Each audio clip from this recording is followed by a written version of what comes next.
Bismillah. Assalamualaikum warahmatullahi wabarakatuh. Alhamdulillahilladzi khalaqas samawati wal arda wa ja'ala dhulumati ila nur. Subhanalladzina kafaru bi rabbihim ya'dilun waladzi khalaqakum min tin summa qada ajalan wa ajalan musamma dan summa antum tamtarun. Wa huwa Allahu fis samawati wa fil ardi ya'lamu sirrakum wa jahrakum wa ja'alakum ma'asifun. Asyhadu an la ilaha illallah wahdahu la syarika lah innahu la ilahul wahid. Allahu la ilaha illa huwa rabbul arsyil azim. Allahu la ilaha illa huwal hayyul qayyum. Allahu la ilaha illa huwar rahmanur rahim. Segala pujian untuk Allah yang menciptakan samawat dan bumi dan Dia menjadikan siang dan malam. Kemudian orang-orang kafir menentukan hukum kepada Tuhan mereka. Dialah Allah yang menciptakan kamu dari tin, kemudian Dia melaksanakan pada ajal tertentu yang ada padanya, kemudian kamu menjadi ragu-ragu. Dialah Allah pada samawat dan bumi, mengetahui apa yang kamu rahasiakan dan apa yang kamu kerjakan, serta mengetahui segala sesuatu yang kamu kerjakan. Saudaraku yang dirahmati Allah, senantiasa kita iringkan puja dan puji kepada Allah Ta'ala yang pada saat ini memberikan kesempatan kepada kita dimudahkan melangkah untuk mendatangi majelis yang mulia ini untuk mengkaji dan mendalami hukum Allah yang ada di dalam Al-Quran. Saudaraku, di dalam kesempatan yang mulia ini kita akan seringkan yaitu pengertian yang berkaitan dengan najis. Pada waktu yang lalu kita telah mempelajari beberapa hal yang berkaitan dengan syafaat. Nah, pada kesempatan yang baik ini kita akan mengambil tema yang singkat yaitu pengertian najis. Pengertian najis adalah sesuatu yang dianggap kotor dan menjijikkan di dalam Islam. Najis harus disucikan oleh umat Islam dan segala sesuatu yang terkena najis harus dibersihkan. Najis memiliki beberapa tingkatan. Hal ini saya kutip dari beberapa kurikulum pelajaran agama dari SD, SMP sampai SMA, bahkan sampai perguruan tinggi, pengertian seperti ini. Kemudian akan kita cross-check pengertian yang sesuai dengan Al-Quran seperti apa. Beberapa tingkatan dari najis itu yang pertama adalah najis mughaladah, yaitu najis berat seperti air liur anjing, babi, darah. Kemudian cara membersihkannya adalah dengan membasuh bagian yang terkena najis sebanyak 7 kali, dan salah satunya adalah dengan menggunakan debu atau tanah. Itulah pengertian najis mughaladah. Kemudian najis yang kedua yaitu najis mutawasithah, yaitu najis yang dikategorikan sebagai najis yang sedang, seperti halnya air kencing dan tinja manusia. Cara membersihkannya adalah dengan mencucinya atau memperbanyak air sampai najis tersebut hilang.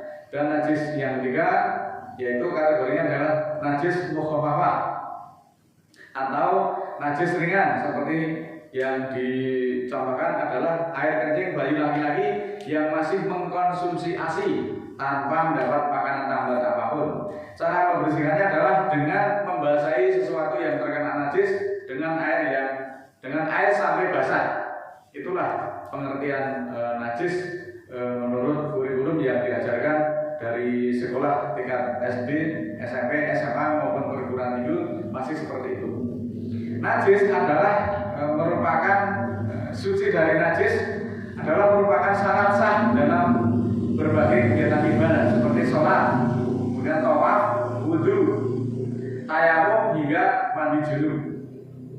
Ini pengertian hadis secara umum. Sedangkan kita juga mempunyai petunjuk Al-Quran, maka sebaiknya kita tinjau pengertian hadis di dalam Al-Quran.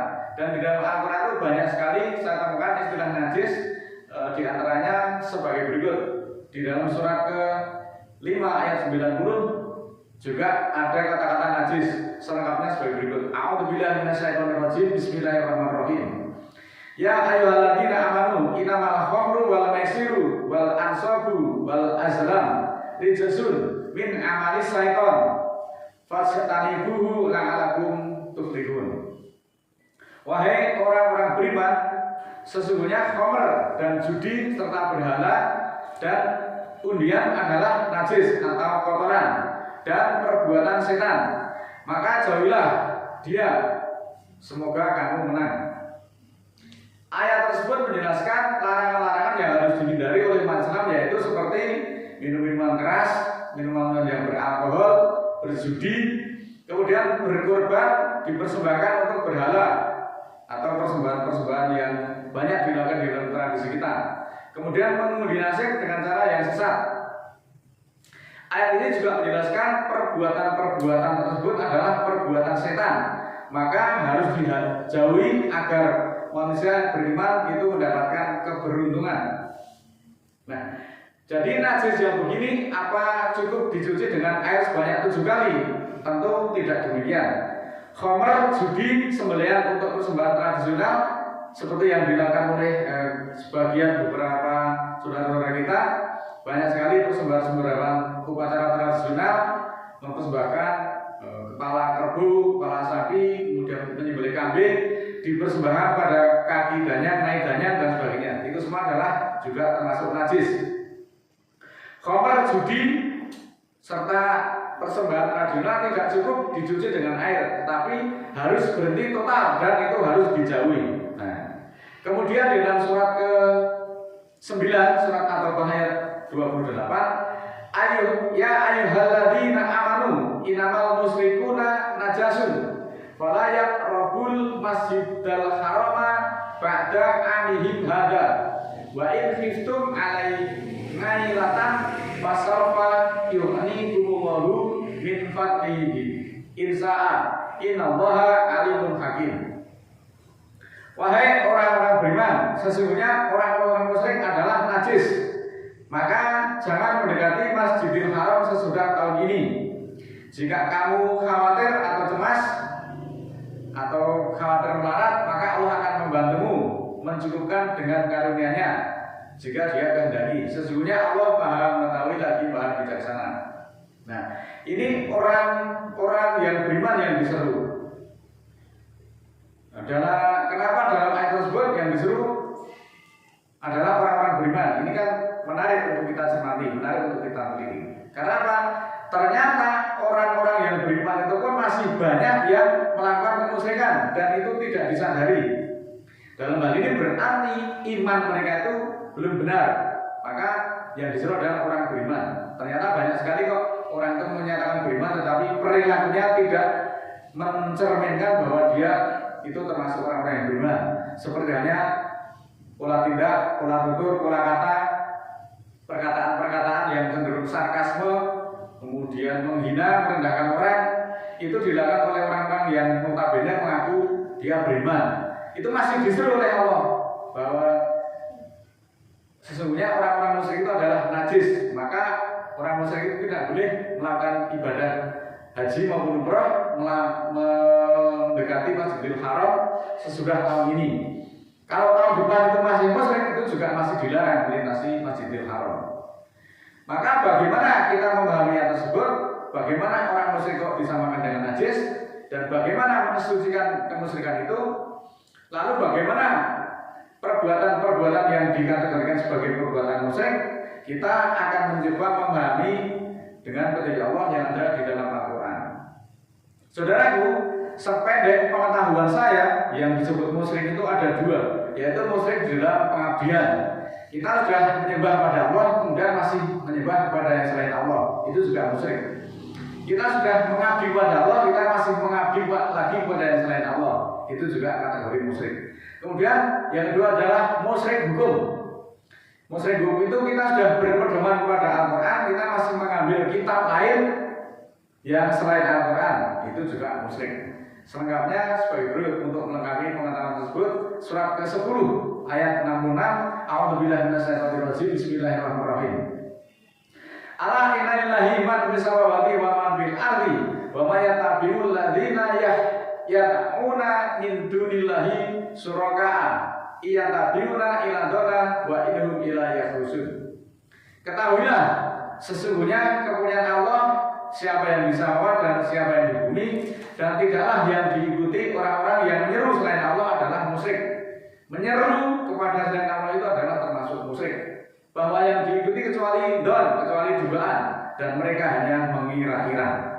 Nah ini dilanjutkan dengan surat ke-18 ayat 26, Qulillahu a'lamu bima labisu lahu ghaibu samawati wal ardi absir bihi wa asmi malahum min dunihi min waliyin wa la yusrik fi hukmihi ahada. Kata-kata Allah mengetahui tentang mereka tinggal, bagaimana baginya kegaiban samawat dan bumi.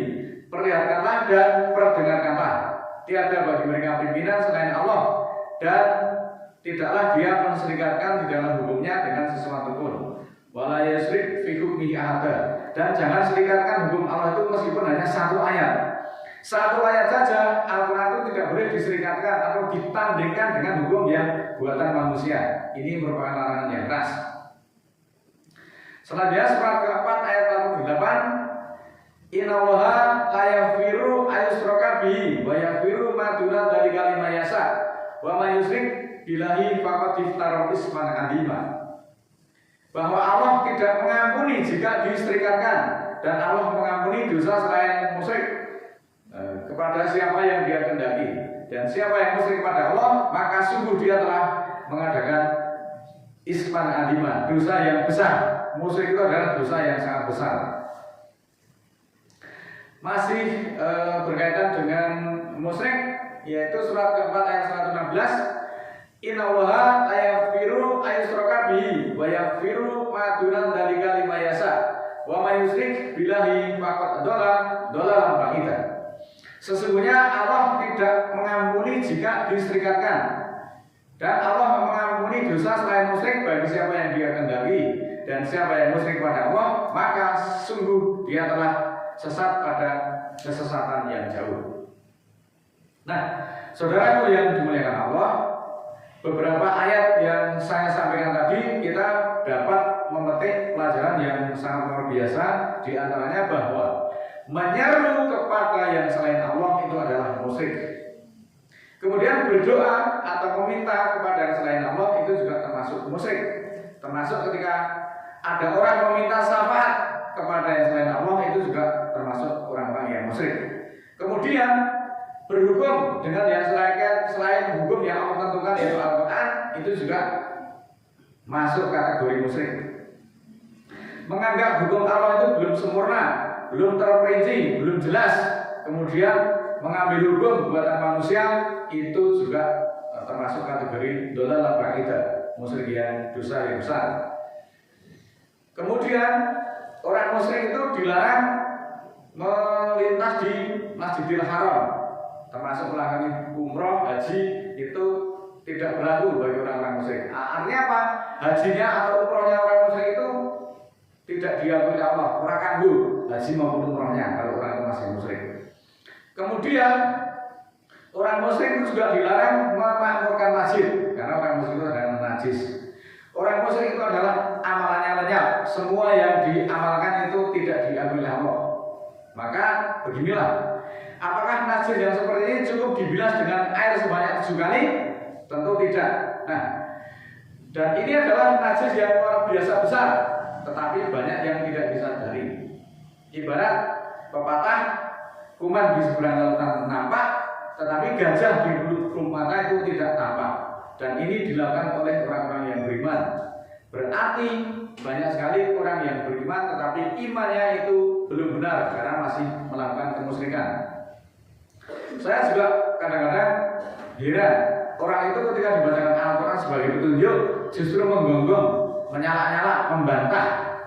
Tetapi ketika yang dibacakan itu adalah dongeng, kemudian cerita wali-wali, kemudian karomah, kesaktian, mereka dengan khusyuk, kemudian bernyanyi-nyanyi, mereka mengikuti secara taklid buta. Nah, pertanyaannya, sebahlul itukah kalian itu dalam berakidah? Kalau orang cerdas tidak mungkin akan melakukan perbuatan-perbuatan yang seperti itu. Padahal ini ayatnya benar-benar nyata, tetapi tetap tidak percaya kalau itu yang dikutip itu dari Al-Quran. Mereka justru mengikuti para pendongeng yang luar biasa, kemudian menakjubkan para audiennya atau para pendengarnya. Saya juga sudah berkali-kali katakan, hal yang paling susah Yang sangat utama adalah menjelaskan kepada orang yang tidak mau berpikir. Nah, senajis-najisnya air liur anjing itu masih bisa dihilangkan dengan dibasuh dengan air sebanyak 7 kali. Tetapi kalau orang itu musyrik, najis dari kemusyrikan itu mau dibersihkan pakai apa? Tidak ada cara membersihkannya, juga hanya dibakar di dalam jahanam. Oleh karena itu, sekali lagi saudaraku, mari kita kembali kepada hukum Allah Al-Quran satu-satunya, supaya kita tidak termasuk orang-orang yang melakukan kemusyrikan dan dikategorikan itu sebagai najis. Sekali lagi, menganggap hukum Allah itu belum sempurna atau menandingkan hukumnya Allah itu juga termasuk kemusyrikan. Wala yusyrik fi hukmi ada. Janganlah kamu serikatkan hukumnya Allah itu meskipun hanya satu ayat. Artinya apa? Kita mengambil satu ayat kemudian dijelaskan dengan kitab-kitab yang buatan manusia, belajar kalau hidup itu sudah termasuk kemusyrikan, dan musyrik itu adalah haram masuk neraka karena itu termasuk najis yang besar. Ini yang tidak disadari oleh saudara-saudara kita. Bahkan mungkin kita dulu juga pernah melakukan hal-hal demikian. Maka dengan keadaan ini, mari kita kembali pada hukum Allah satu-satunya, dan supaya kita menjauhkan diri dari perbuatan yang musyrik, karena musyrik itu memang dosa yang tidak berampun. Demikianlah pembahasan yang sangat singkat ini. Karena waktu, mungkin kita masih akan melengkapi pada sesi-sesi berikutnya. Mudah-mudahan kita masih diberikan kesempatan untuk mendatangi majelis berikutnya. A'udzubillahi minasyaitonirrajim. Bismillahirrahmanirrahim. Allahumma ighfirli walil mu'minina wal mu'minat al ahya'i minhum wal amwat innaka sami'un qaribun mujibud da'wat innaka 'ala kulli syai'in qadir. Rabbana la tu'akhidna in nasina aw akhtana. Rabbana wa la tahmil 'alaina isran kama hamaltahu 'alal ladzina min qablina. Rabbana wa la tuhammilna ma la taqata lana bihi wa'fu 'anna waghfir lana warhamna anta maulana fansurna 'alal qaumil kafirin. Ya Allah, Tuhan kami, jangan terima kami jika kami lupa atau kami salah. Tuhan kami, jangan bebankan atas kami tugas sebagaimana Engkau membebankan atas orang-orang sebelum kami. Ya Allah, Tuhan kami, janganlah beratkan kami yang tiada kesanggupan kami padanya. Dan maafkanlah kami dan ampunilah kami serta rahmatilah kami. Engkaulah pimpinan kami, maka tolonglah kami terhadap orang-orang kafir. Rabbana ighfir lana dzunubana wa kaffir 'anna sayyi'atina wa tawaffana ma'al abrar. Ya Allah, Tuhan kami, ampunilah bagi kami dosa-dosa kami, dan hapuskanlah kami kejahatan-kejahatan kami, dan wafatkanlah kami bersama orang-orang yang baik. Rabbana la tuzigh qulubana ba'da idh hadaitana wa hab lana min ladunka rahmah innaka antal wahhab. Ya Allah, Tuhan kami, jangan belokkan hati kami sesudah Engkau tunjuki kami, dan anugerahkan bagi kami dari sisi rahmat, sesungguhnya Engkau memberi anugerah. Rabbana ighfir lana wa li ikhwanina alladziina sabaquna bil iman wa la taj'al fi qulubina ghillan lil ladziina amanu rabbana innaka ghafurur rahim. Ya Allah, ya Tuhan kami, ampunilah bagi kami dan saudara-saudara kami yang telah mendahului kami dengan iman, dan jangan Engkau jadikan di dalam hati kami kekalahan untuk orang-orang beriman. Tuhan kami, bahwa Engkau Maha Penyantun lagi Maha Penyayang. Rabbi auzi'ni an askura nikmataka allati an'amta alayya wa ala walidayya wa an amala sholihan tardahu wa aslih fi dzurriyyati inni tubtu ilaika wa inni minal muslimin. Ya Allah, Tuhan kami, bahwa aku mensyukuri nikmat-Mu yang telah menikmatkan atasku dan atas ibu bapakku, dan untuk beramal soleh yang Engkau ridhai. Jadikanlah aku, ya Allah, berbuat soleh kepada anak keturunanku. Aku bertobat kepadamu, ya Allah, dan aku termasuk orang-orang yang muslim. Subhana rabbika rabbil izzati amma yasifun wa salamun alal mursalin walhamdulillahi rabbil alamin. Maha suci Tuhanmu, Tuhan kemuliaan tentang apa yang Mereka sifatkan, dan keselamatan atas para utusan, dan segala pujian kepunyaan Allah, Tuhan semesta alam. Wassalamualaikum warahmatullahi wabarakatuh.